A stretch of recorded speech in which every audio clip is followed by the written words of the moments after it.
Well, hey there. Welcome back to Factorio Space Age. I'm Joe Mama, your host. It's been a while. I realize it's been a while.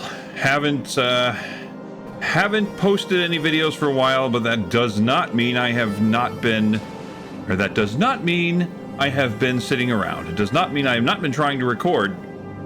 I've actually made several attempts to record, and then just, well, quite frankly, didn't like the results. But anyway, so it's been a long time, and a lot has happened. I can tell you that I have made multiple attempts. Well, you know what? Actually, no, I only made one real attempt, which is the one you saw me start out on, to make it to the Shattered Planet. I got about 2-point-something million kilometers, and if I'm on my game, I will insert a video of said attempt right about now. Almost there. We've got about 100 kilometers to go before we reach the halfway point, and we're gonna see what happens. Okay, so 899 halfway. I'm gonna go ahead and kill the power, and we're gonna see what happens. It does not look like there's gravity fighting us, or gravity going with us. Okay, that's a good thing.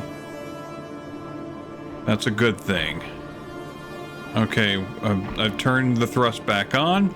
Well, when I killed the thrust just a second ago, okay, there it goes. It's slowing down. Okay, starting to die again. Good, good, good. If it drops below 10, which it doesn't seem to, actually. Ooh, that could be interesting. Oh, it's at 11. It's at 11. Okay, got it. Let's go ahead and set it to 10.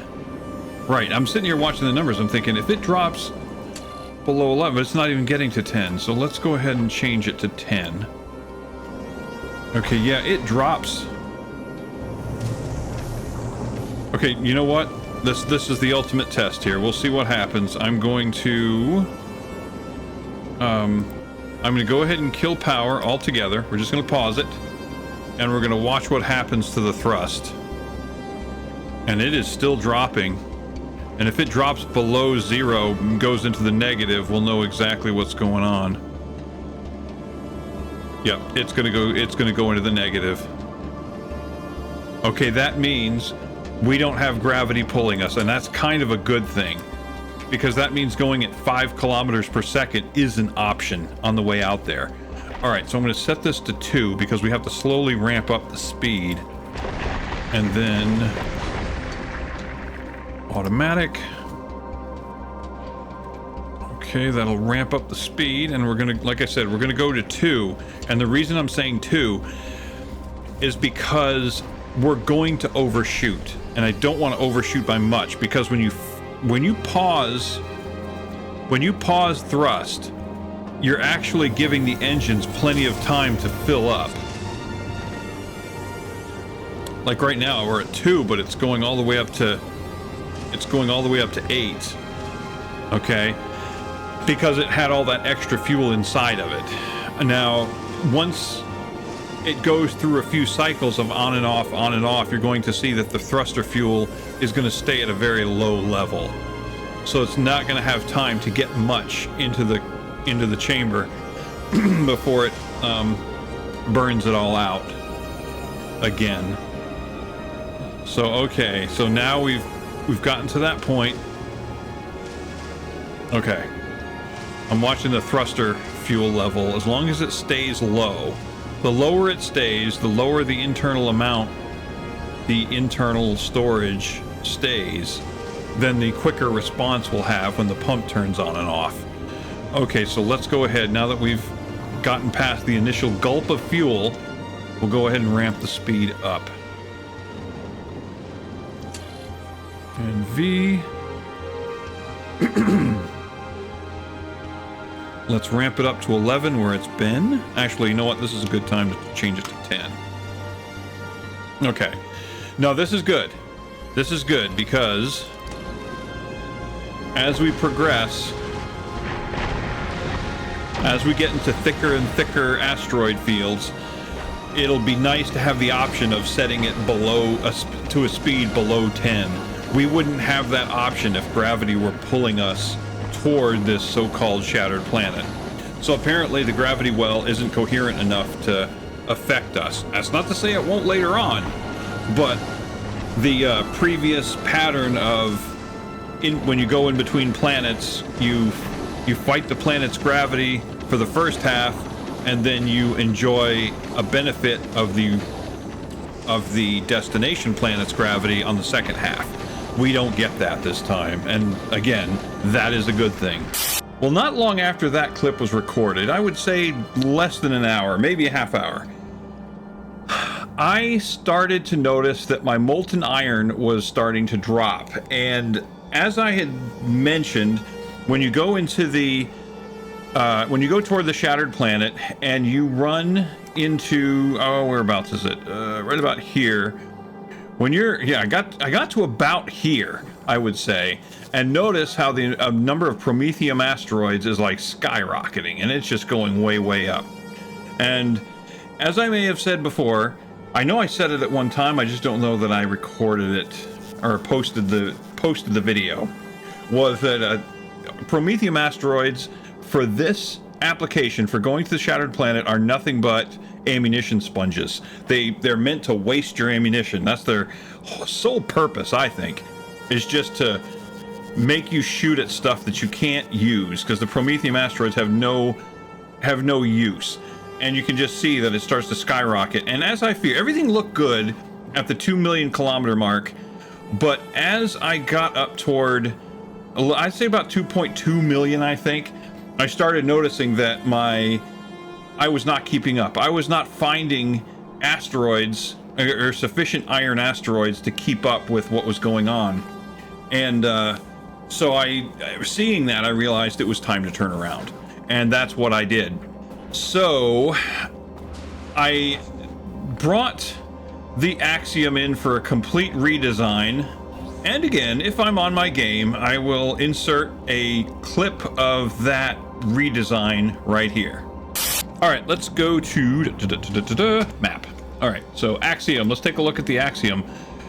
And it's going to be a little different than you saw it last time. Now it looks like a freaking letter T here. Kind of vaguely not cool, but anyway, I'm starting to regret this decision. Here was my wisdom, if you want, I use air quotes here, wisdom, that led to this. So as we were flying, as the Axiom was doing its thing, I was watching. Okay, the Axiom was this thickness, this width, all the way across its length. Okay, it was a big rectangle. We talked about it, the Charleston Shoe of Love. But what was happening was, off to the sides, I put the little wings on the side to kind of help collect the asteroids that were shattered here, and it helped a little bit. But I was still seeing very large iron-rich asteroids come out to the sides, and we're not getting touched. And the very few iron asteroids that were showing up, there were so precious few. And you know, when you start getting past 2 million kilometers, every iron asteroid is precious, and you want to get it. So my logic was, well, I only have this front, right about from this gun to this gun. That's as wide as my front is. And then there's a little bit here where a lot of ammunition is expended along the sides, shattering asteroids that can never be collected. So ammunition was getting wasted. So I thought, well, so the only real benefit was from about, let's see, if this was the corner and this was the corner, so maybe from about here, any iron asteroids here that I shattered could be reached with my asteroid grabbers. But any farther than that, they weren't getting collected. So I thought, so this front right here is fairly narrow, and all this ammunition, you know, was getting expended here, but I only had a very small front through which these asteroids could show up. If I widened it some more, I could collect more of the asteroids. I could destroy more of them, collect more of the iron, which would be a good thing. And then I would have room back here that I could increase production of all the stuff I needed to make ammunition and all that. Because obviously my ammunition expenditure would increase. Now I'm here to tell you that that redesign looks like ass. Looks like absolute ass.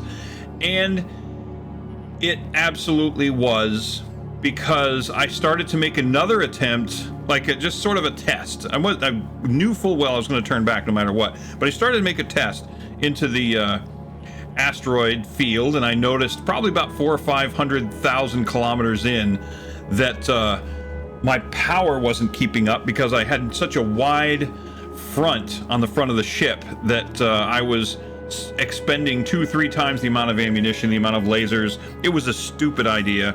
It looks like ass, it performs like ass, and I was realizing that I actually created more of a headache for myself. My goal was to create a wider front that I could capture more iron asteroids. You know, I could see to the left and to the right of the ship that the asteroids, the iron asteroids that I so desperately needed, were getting away. I couldn't get them, couldn't shoot them, couldn't grab them, and I was really subject to whatever was in front of the ship.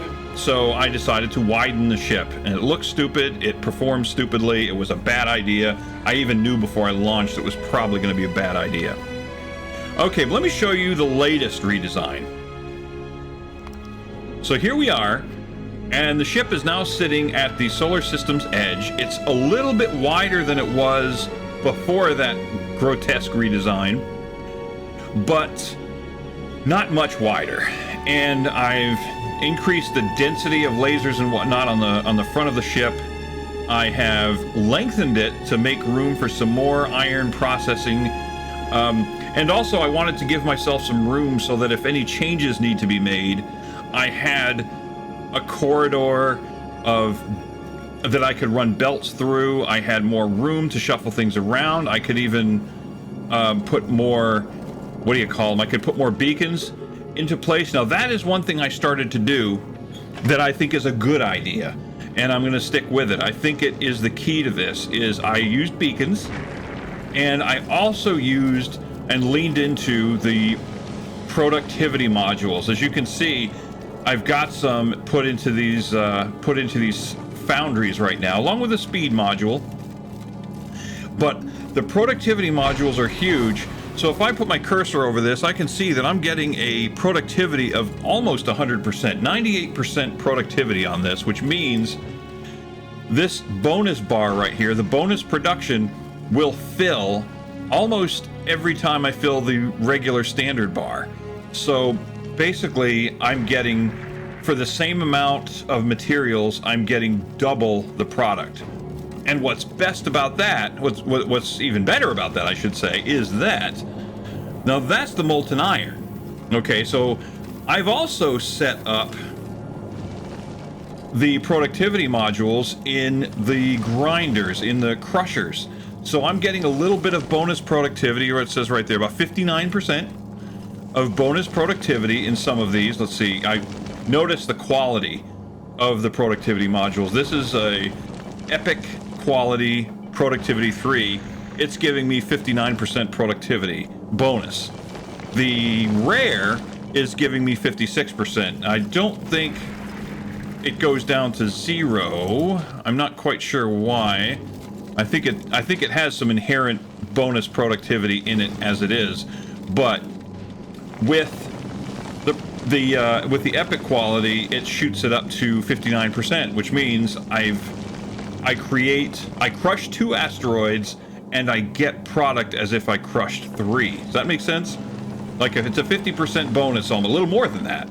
So I get a little more than 3 asteroids worth of product for crushing only 2.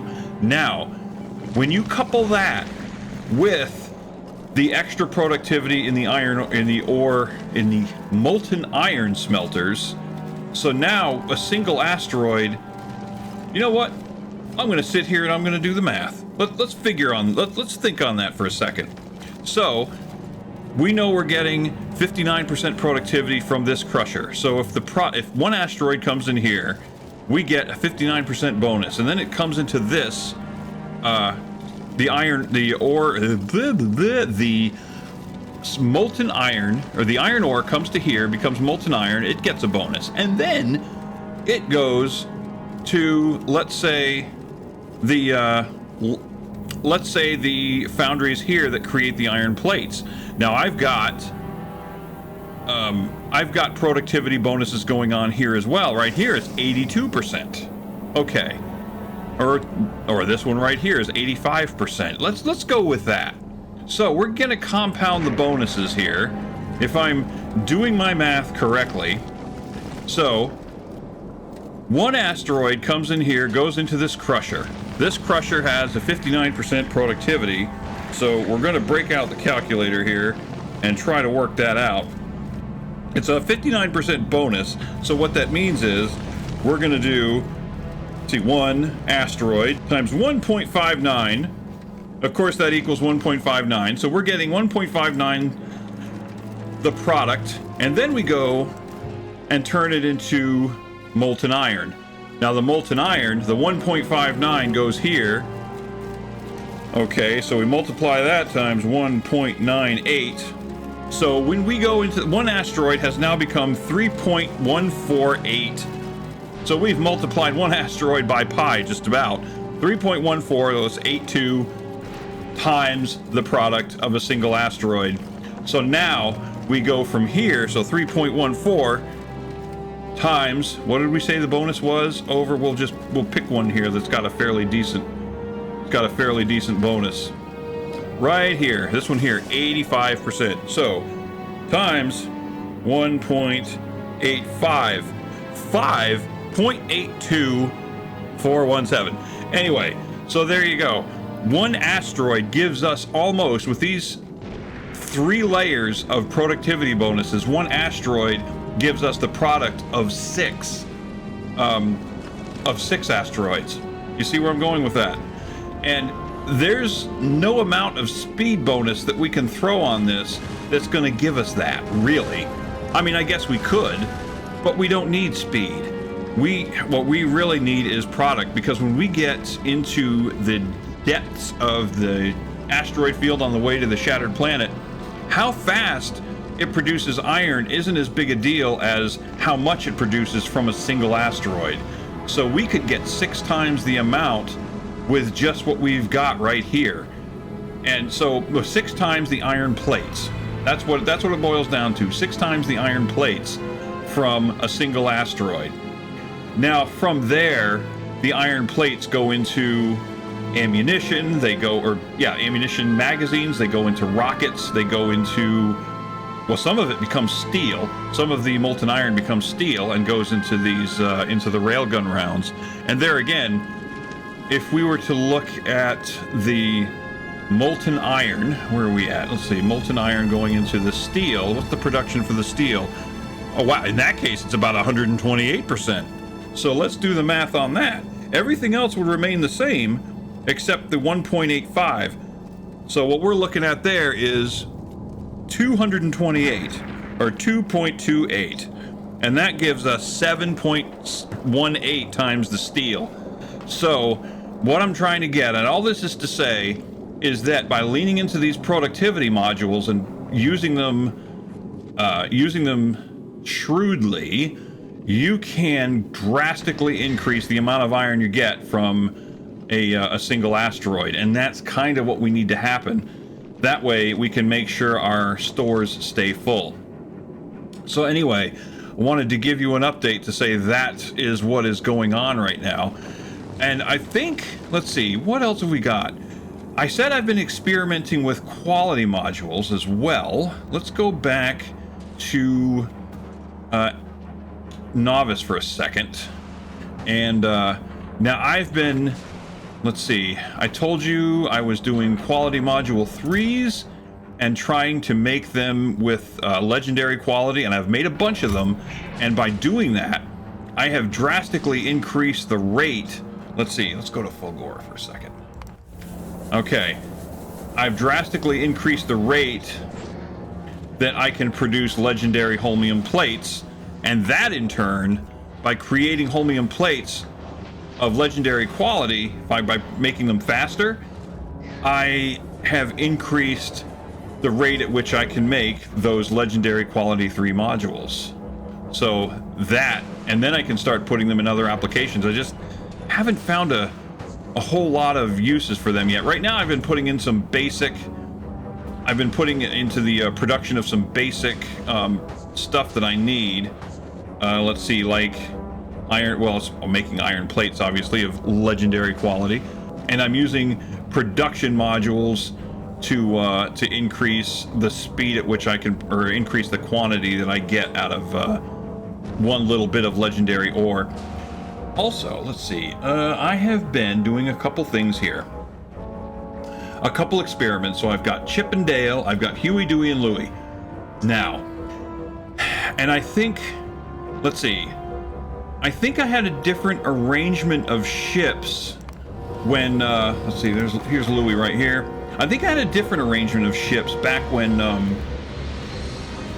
I last made a video, but in order to restart, in order to redesign the ship, I didn't bother bringing the ship back. I just went back to the save before I sent the Axiom out toward the shattered planet. So I backtracked a little bit, and because of that I actually lost a couple of the ships that I made, and I basically altered the timeline is what I'm trying to say. So what I've done with the ships now is, let's see, let me take a look at what we've got here. This is Louie. Louie has enough fusion power cells, excellent. And Louie is doing what we had talked about earlier, and that's harvesting asteroids and turning them into legendary ore. And it comes back every so often to Novice to drop off the legendary ore. Huey is doing the same thing. You can see it's already got a nice collection here. And because all of the crushers are now equipped with legendary quality 3 modules, I am getting an absolute butt ton of legendary ores, and that's exactly what I was looking for. So that's Huey, Louie, and Dewey. Dewey's doing the same thing, and all 3 of those are doing great, but Chip and Dale are different. Okay, Chip and Dale.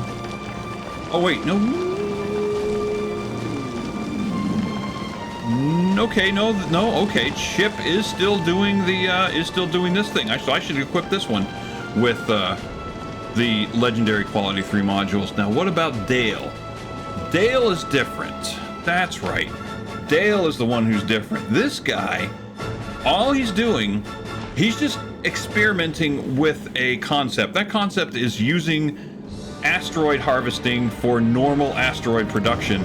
And this thing has been really good. It's already made a drop at Novice, but what it does is this thing fills up so quickly that I've only got it to go to Vulcanus and back, and it just fills up its storage with iron and copper, and it comes back and drops it off. And if we go to back to Novice, let's see, where is it? Right here. I've got the spaceport picking up all the iron and copper, and actually picks up some calcite as well. And it takes that, sends it down here, and I've got a special chip production specifically for the iron that comes off of these of Dale. So this guy just takes the iron ore and turns it into molten iron and molten copper as well, and then it makes red chips, green chips, and blue chips. So it augments my chip production, and it's mostly from the asteroid. I do have a thing set up here. Did I set it up? Yeah. So it is supplemented by my production, by my iron production here on the planet. I did that just to keep things up, but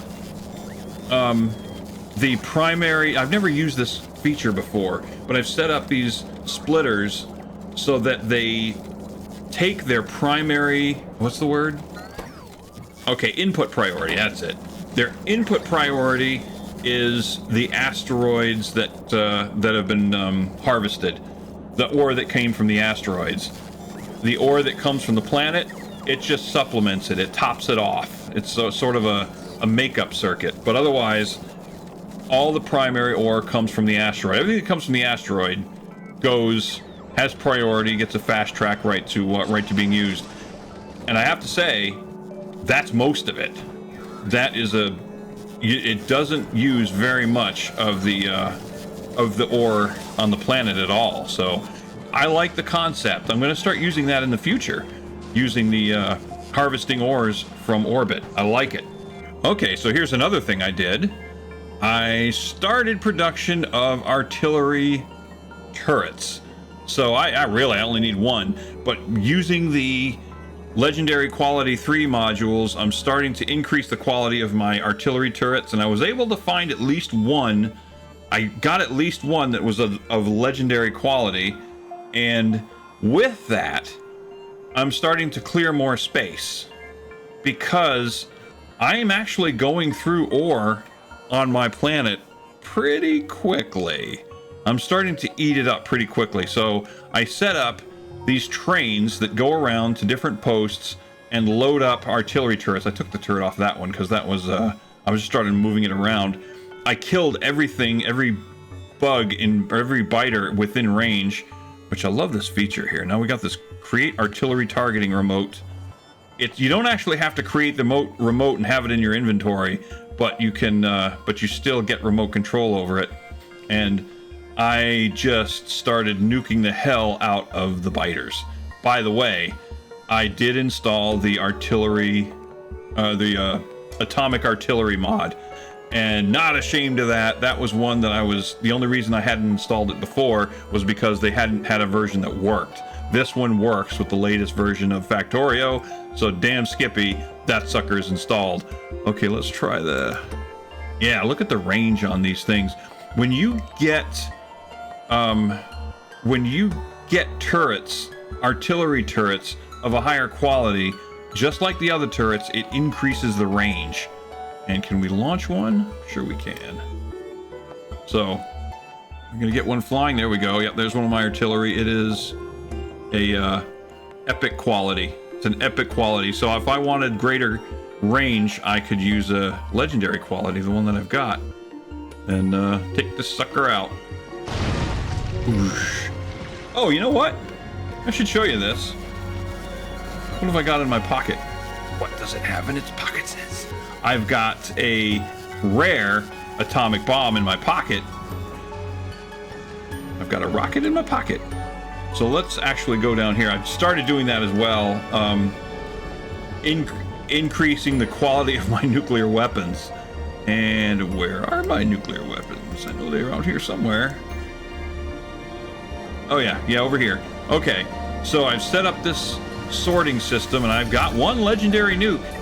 Now, one thing to keep in mind, though, is that the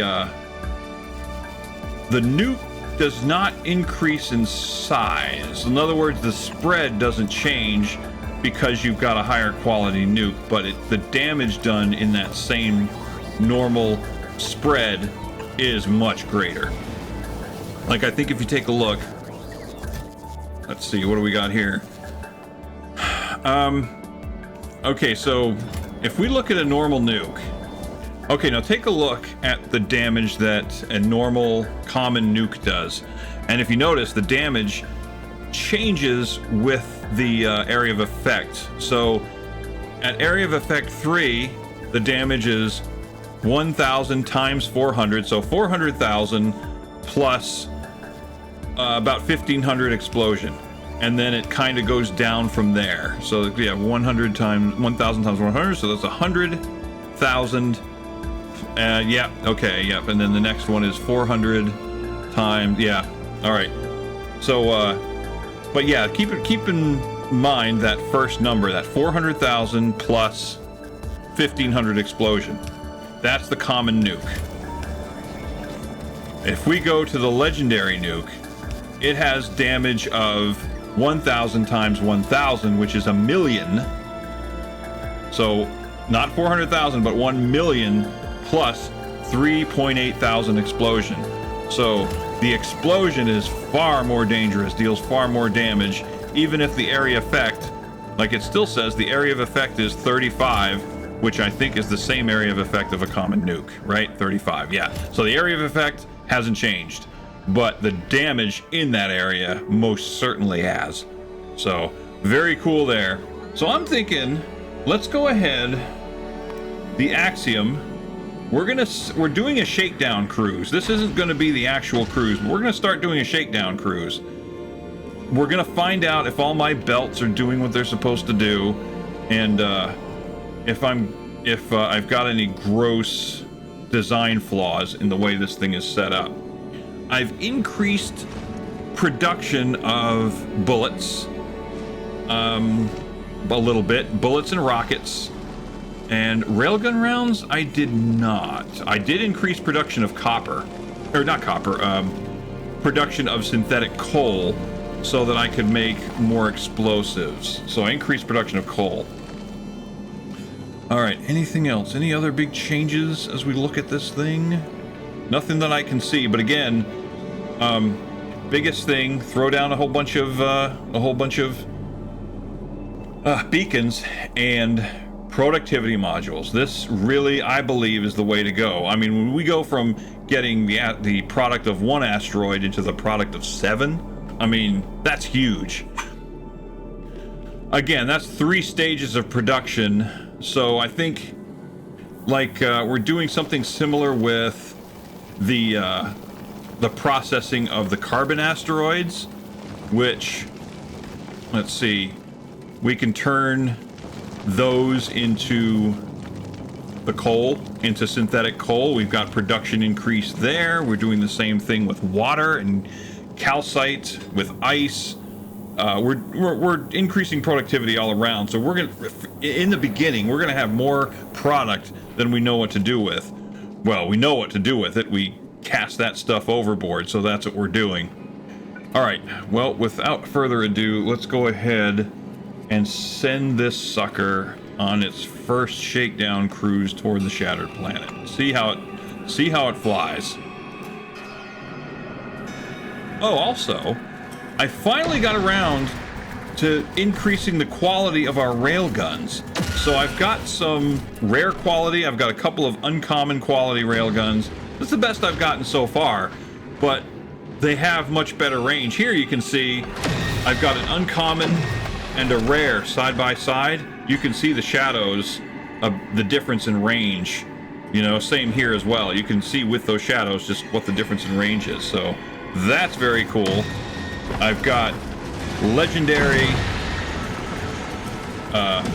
guns, legendary lasers. I've got a whole bunch of epic lasers. Hopefully that's going to help us out. Oh, but what we're going to do, I set up a system by which I think I talked about this before. Okay, I'm going to go ahead and turn the local signal off. Now what that does is the local signal, this is a signal to the engines to say, hey, we're within our own local area, we're within the solar system, and you can go full speed however you want. But by turning it off, that means we're going into the shattered planet, and that's actually going to kill most of the thrusters. So right now, it's using whatever fuel is left in its inventories, and the only remainder... Okay. The engines should all turn off until it drops below 40. And then the 2 end ones should fire up. There we go. That's what I'm talking about. Okay. So now these are our trolling motors.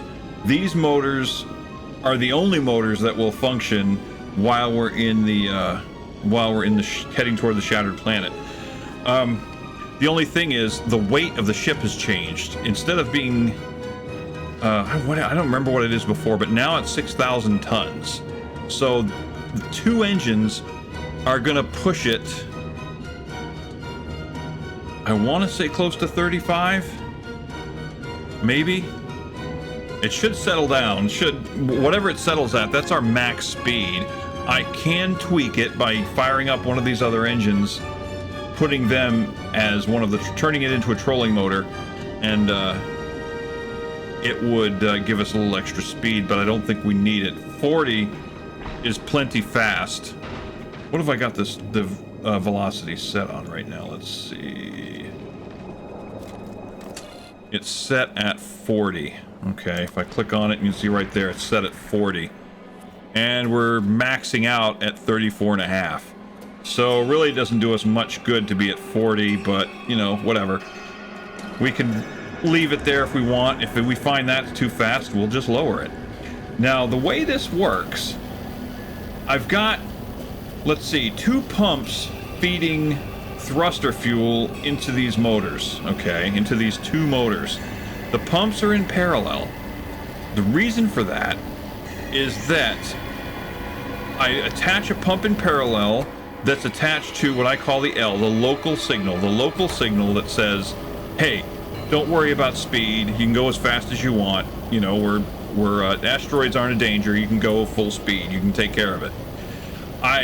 The trolling motors by default are set up with this pump that receives a signal X, when, oh yeah, let me walk you through how this works. I don't know if I've done that. I explained it one time, but I'm not sure if that video is posted. Okay, so I've got the constant combinator sending out a signal of V, velocity, 40. And what I'm telling this thing to do is using this decider combinator, it's taking the signal and comparing my command, which is 40, and comparing it to the ship's actual speed, which right now is 34. And if the speed that I'm commanding, the speed that I'm desiring, exceeds the speed of the ship, then it's going to send this X signal, X1, it's going to turn it on, it's going to send the signal out with a value of 1 saying, hey, we need to go faster. That's what that signal means. That signal means we need to go faster. That signal comes down to the engines, or actually, specifically, it comes down to one of these pumps. And this pump right here, and one of the pumps over here, which one is it? Yeah, right there, it's enabled when it gets that signal. So it'll start pumping thruster fuel into the trolling motor when it receives that signal. And right now, it's getting that signal. Okay. If it exceeds the speed, the pump stops pumping, and this will just burn out whatever its internal thruster fuel is, and then it will start to slow down. Now, that's all well and good out here heading toward the shattered planet, but if I'm traveling around locally and I just want to get from place to place as fast as I can, then I will turn the local signal on, and what'll happen is, even though this will be off, we'll be going at like 90 kilometers per second, so this thing will be like, oh hey, we're going too fast, let me turn this off. That's okay, because the L signal, the local signal, will turn this parallel pump on, and it'll bypass this pump, and the speed regulation is taken out of the circuit. Does that make sense? This pump is going to take over for this pump. But when the local signal is off, then this pump's out of the picture, and we're back to speed regulation. The same thing's happening here. So that way, if we're in amongst the inner planets or whatever, all 7 engines will help us out getting to where we need to go. That way I'm not like, you know, I got 5 engines, but these 2, I could manually set the speed to like 1,000 miles an hour, and then, or not 1,000 miles an hour, 1,000 kilometers per second, whatever the hell it is. But, and then they'd fire back up. But I kind of wanted to just make it sort of a push of a button sort of thing, so that's why I've got the local signal here that I can turn on and off as needed. So, very helpful, I think. Also, I brought spares of most everything. I mean, I've got a whole bunch of railguns. I've got a whole bunch of lasers and everything to replace stuff. Actually, I might not have brought platform with me, though. I brought a little bit of space platform. But otherwise, I'm going to go back and get some more, I think. Like I said, this is a shakedown cruise. This is the full-blown cruise. Let's see, how many fusion power cells do I have? 6.3K? I want to go with 7. I've also brought spare fusion reactors and spare fusion generators. So if the need arises, I'll remove some of these tanks full of molten iron, and I'll put more power plants there to make it, you know, to give it a little extra power. Let's take a look at something right now. Right now, lasers are going to town. Not bad.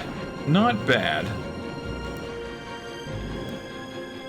And we're maxing out at like about 400 megawatt, or yeah, 400 megawatts. We have a total of 1100 megawatts available, so we're well within our range. And once again, as before, one other thing I'm watching here is if you look at the inventory, the top 3 items, the top 4 items actually are the most important. The magazines are currently at 12,000. The missiles, the rockets, are at 12,000. The railgun rounds are at 12,000. And then the 4th item is the fuel, which is at 6.3. Before we make the trip for real, like I said, I'm going to top that up at 7. I almost forgot. One of the things to keep in mind, if you want to make production 3 modules, of whatever quality, a production 3 module requires a biter egg. So you need to come out here and see, where is it again? Yeah, I wanted to check my ammunition. Now notice my ammunition, I've got capture bot rockets. I've got 10 of them, that's the max I can carry. So I keep those fully loaded, and when I'm ready to start a production run of productivity modules, I'll come down here and I'll capture these, and then I'll send, I think it's Louis? Yep, Louis equipped right away with a group. I guess I could rename it, but basically this one, Louis is equipped to go by Gleba and pick up Bioflux. So Louis will bring the Bioflux here, and the Bioflux is what we need. Once we capture these, the Bioflux is what we need to seed these to create biter eggs, and then the biter eggs are brought up here and they're put into these bad boys, and they start, and you can see these things are absolutely stocked with epic quality 3 modules. All right, anything else interesting? I can't think of anything. So yeah, I think that about covers the latest update. And as I said, I will do this shakedown cruise here. I'll shake out any bugs. Okay, right now we're just producing way more than we need, which is just fine. And again, the key is, as long as we can keep our tanks full and keep an eye on our ammunition, and everything we do, or that nothing we do exceeds the ammunition count there. In other words, as long as the ammunition keeps up with everything we do, we should be fine. I'll let you know how that goes. But until then, I'll keep you posted of any changes, and we'll see how this goes. But I really think these productivity modules are the secret to this. I mean, really, if I can squeeze 6 times the iron out of a single asteroid, 6 times the iron plates out of an asteroid, that's 6 times the ammunition, and that is absolutely freaking huge. So anyway, y'all have a wonderful day, and I will see you in the next one. Ciao.